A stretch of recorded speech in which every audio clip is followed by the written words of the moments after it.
വീട്ടിലേക്ക് പോകാൻ രാത്രി KSRTC ബസ് മുട്ടിച്ച് യുവാവ് കൊല്ലത്ത് പിടി. കഴിഞ്ഞ ദിവസം രാത്രി 11:30 ഈ സംഭവം നടക്കുന്നത്. ഉറങ്ങുന്ന ആര്യ ഭവനിൽ 23 വയസ്സുള്ള ബിനീഷ് കുമാർ ഒരു ലോറി ഡ്രൈവർ കൂടിയാണ്. രാത്രി ബസ് സ്റ്റാൻഡിൽ എത്തിയപ്പോഴാണ് അങ്ങോട്ട് പോകാനുള്ള ബസ് ഇല്ലെന്ന് മനസ്സിലായി. തുടർന്ന് ബസ് സ്റ്റാൻഡിൽ പുറത്തായിട്ട് നിർത്തിയിരുന്ന ഒരു KSRTC ബസ് മോഷ്ടിച്ച് വീട്ടിലേക്ക് പോവുകയായിരുന്നു. ബസ് സ്റ്റാൻഡിൽ പുറത്ത് പത്തനാപുരം റോഡിലാണ് ഈ ബസ് നിർത്തിയിരുന്നത്. 6A121 എന്ന് പറയുന്ന ഒരു നമ്പറുള്ള ബസ്സാണ്. ഈ ലോറി ഡ്രൈവർ ബിനീഷ് കുമാർ ബസ്സുമായി തെന്മല റോഡിൽ ഒറ്റയ്ക്ക് വീട്ടിലേക്ക് പോവുകയായിരുന്നു. സ്റ്റാൻഡിൽ ഏകദേശം 1 കിലോമീറ്റർ പിന്നിട്ടപ്പോഴാണ് പിടി വീഴുന്നത്.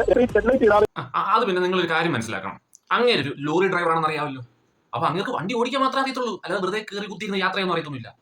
അത് മാത്രമല്ല നമ്മുടെ മന്ത്രി എന്താ പറഞ്ഞിട്ടുള്ളത്, KSRTC ബസ് അത് സാധാരണക്കാരന്റെ വണ്ടിയാണ്. ഇങ്ങനെ ഒരു സാധാരണക്കാരനാണ്, സംശയം ചോദിച്ചു നോക്ക്. അപ്പൊ അങ്ങേർക്ക് പെട്ടെന്നൊരു ആവശ്യം വന്നപ്പോൾ അയാള് അതെടുത്തു. അയാൾ നോക്കി വേറെ വണ്ടി ഒന്നും കണ്ടില്ല, ആകെയുള്ള ഈ ഒറ്റ വണ്ടിയാണ്. ഇതിനകത്താണെങ്കിൽ ഡ്രൈവറും ഇല്ല, കണ്ടക്ടറും ഇല്ല. അത് ആരും ഉത്തരവാദിത്വം ഇല്ലാമയാ.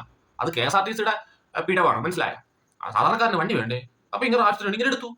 ആക്ക് വിലക്ക് തൂക്കിയൊന്നും പറ്റില്ലല്ലോ, ഇല്ലല്ലോ, സാധനം ഉണ്ടല്ലോ, നിങ്ങൾ അത് നോക്കിയാൽ മതി. അടിച്ചോണ്ട് പോയതൊന്നുമല്ല.